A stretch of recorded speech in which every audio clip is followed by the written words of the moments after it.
گزرے ہوئے زمانے کی بات ہے کہ بلند و بالا پہاڑوں اور سرسبز وادیوں کے درمیان واقع ایک خوبصورت مسلم ملک میں حسن نام کا ایک وزیر رہتا تھا۔ لمبا اور مسلط، اچھی طرح سے تراشی ہوئی داڑھی اور احترام کا حکم دینے والی آواز کے ساتھ وہ چالاکی اور جوڑ توڑ کے ذریعے اقتدار تک پہنچا تھا۔ حسن ایک بہت لالچی شخص تھا اور اس کا لالچ راست بازی کے سامنے چھپا ہوا تھا۔ اسی ملک کے بادشاہ کا نام سلطان احمد تھا اور وہ بہت ہی عادل حکمران تھا۔ اس کی حکومت میں ملک کافی ترقی کر چکا تھا۔ اس کے دور حکومت میں استحکام، خوشحالی اور اپنی رعایا کے ساتھ گہرا تعلق تھا۔ اس کے باوجود سلطان سے ناواقف وزیر حسن نے اس سے کہیں زیادہ عزائم رکھے تھے جس کی اس کے عہدے کو اجازت ہونی چاہیے تھی۔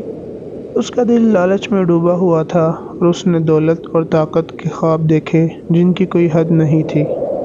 ایک دن امیر نام کا ایک عاجز سوداگر دربار میں پہنچا۔ امیر اپنی غیر معمولی ایمانداری اور اپنے الفاظ کی حکمت کی وجہ سے پورے ملک میں مشہور تھا۔ سلطان احمد نے تاجر کا خیال مقدم کیا جو لوگوں کی ضروریات کو صحیح معنوں میں سمجھنے والا شخص تھا۔ امیر کی آمد وزیر حسن کے ساتھ اچھی نہیں بیٹھی۔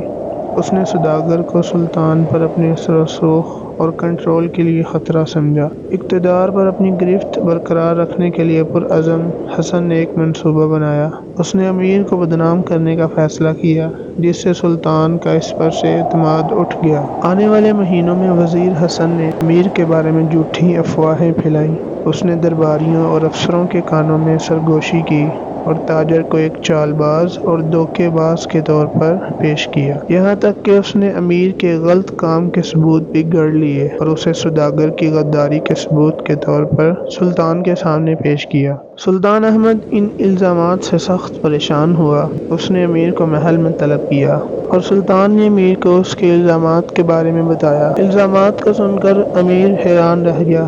وہ سلطان کے سامنے کھڑا تھا، اس کی آنکھیں خلوص سے بھری ہوئی تھی۔ امیر نے سلطان سے کہا، جناب، قسم کھا کر کہتا ہوں کہ میں ان الزامات سے بے قصور ہوں۔ میں نے ہمیشہ اپنی زندگی دیانتداری کے ساتھ گزاری ہے۔ اگر آپ کے دل میں کوئی شک ہے تو براہ کرم مجھے اپنی بے گناہی ثابت کرنے کی اجازت دیں۔ سلطان احمد امیر پر اپنے اعتماد اور وزیر حسن کے پیش کردہ جھوٹے ثبوت کے درمیان پھنسا ہوا تھا۔ اس نے کردار کی جانچ اور معاملے کو ختم کرنے کے لیے ایک منصوبہ بنایا۔ سلطان نے اعلان کیا، امیر، میں آپ کی ایمانداری پر یقین رکھتا ہوں لیکن ان الزامات نے میرے اعتماد کی بنیاد کو ہلا کر رکھ دیا ہے۔ آپ کی بے گناہی ثابت کرنے کے لیے میں آپ کے سامنے ایک چیلنج پیش کروں گا۔ ہماری مملکت کے قلب میں ایک مقدس درخت ہے جو ہماری سلطنت سے بھی پرانا ہے۔ کہا جاتا ہے کہ صرف پاکیزہ دل ہی اسے کھلا سکتا ہے۔ اگر آپ اس درخت کو اگلا پورا چاند آسمانوں پر آنے تک اس پر پھول اگا سکتے ہیں تو میں آپ کی معصومیت میں کوئی شک نہیں کروں گا۔ امیر نے چیلنج قبول کیا۔ اپنا نام صاف کرنے کے لیے اور سلطان کے ساتھ اپنی وفاداری ثابت کرنے کا عزم کیا۔ بھاری دل کے ساتھ وہ محل سے نکلا جبکہ وزیر حسن دیکھ رہا تھا، اس یقین کے ساتھ کہ چیلنج پورا کروں گا اور اپنی بے گناہی کو ثابت کروں گا۔ اسی طرح دن ہفتوں میں بدل گئے اور امیر نے اپنے آپ کو اس کام کے لیے وقف کر دیا۔ وہ روزانہ مقدس درخت کا دورہ کرتا، وہاں نماز پڑھتا اور محبت کے ساتھ اس کی خدمت کرتا۔ جیسے جیسے دن گزرتے گئے درخت میں تبدیلی کے آثار نظر نہ آئے اور لوگوں کے دلوں میں امیر کے لیے شک بڑھتا رہا۔ وزیر حسن امیر کی ناکامی پر بہت خوش تھا اور اس نے امیر کو بدنام کرنے کی کوششیں تیز کر دیں۔ اس نے یہ افواہیں پھیلائیں کہ امیر ایک جاہل شخص ہے اور درخت کبھی نہیں کھلے گا چاہے وہ کتنی ہی کوشش کرے۔ یہاں تک کہ وزیر حسن اندھیرے کی آڑ میں درخت کی جڑوں پر نمک ڈالتا رہا، تاہم امیر کام کے لیے اپنی لگن میں ثابت قدم رہا کیونکہ وہ جانتا تھا کہ اس کی عزت اور ملک کی بھلائی داؤ پر لگی ہوئی ہے۔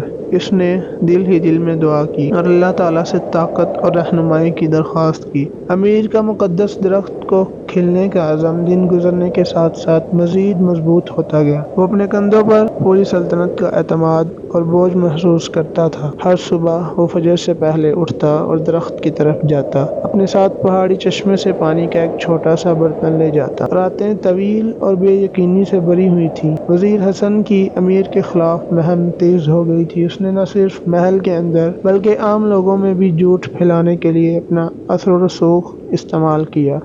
شہر کے بازار اس ناممکن چیلنج کے بارے میں گپ شپ سے گونج اٹھے جو سلطان نے امیر کے لیے مقرر کیا تھا، اور بہت سے لوگ تاجر کے اخلاص پر شک کرنے لگے۔ بڑھتے ہوئے شک سے بے خوف امیر نے اپنی روز مرہ کی رسم جاری رکھی۔ اس نے درخت کی جڑوں سے نمک کو صاف کیا اور درخت کو روز پانی دیتا رہا۔ اسے یقین تھا کہ اللہ تعالیٰ اس کے لیے ایک منصوبہ بنا رہا ہے۔ جیسے جیسے پورا چاند قریب آتا گیا، امیر نے درخت میں ایک لطیف تبدیلی دیکھی۔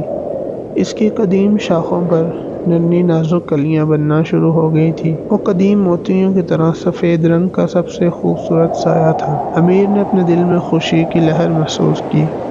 وہ جانتا تھا کہ اس کی دعائیں سنی گئی ہیں۔ ابھرتے ہوئے درخت کی خبر شہر میں آگ کی طرح پھیل گئی۔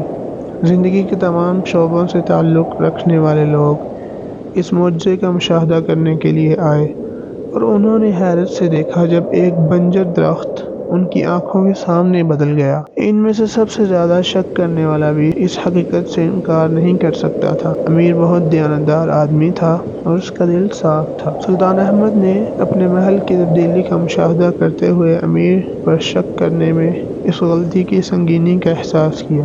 اس نے اپنی عدالت میں امیر کو طلب کیا اور سب کے سامنے امیر کی بے گناہی اور حقیقی کردار کا اعلان کیا، اور وزیر حسن کو مخاطب کیا کہ وزیر حسن، میں نے آپ پر بھروسہ کیا، آپ دانشمندی اور دیانتداری کے ساتھ میری رہنمائی کریں گے، لیکن آپ نے اپنے عہدے کو اختلاف اور دھوکہ دینے کے لیے استعمال کیا۔ حسن، جس نے اپنے منصوبوں کو اپنے سامنے ٹوٹتے ہوئے دیکھا، اس کے پاس سلطان کے فیصلے کو قبول کرنے کے سوا اور کوئی چارہ نہ تھا۔ اس سے وزیر کا عہدہ چھین لیا گیا اور اس کو ملک چھوڑنے کے لیے حکم دیا گیا۔ جہاں تک امیر کا تعلق ہے، اس نے نہ صرف اپنی بے گناہی ثابت کی بلکہ اس نے سلطان اور عوام کا غیر متزلزل احترام اور اعتماد بھی حاصل کیا۔ سلطان احمد نے اسے فراخ دلی سے نوازا، اسے نیا وزیر بنایا اور ایک ایسا عہدہ دیا جس پر کبھی لالچی شخص سوار تھا۔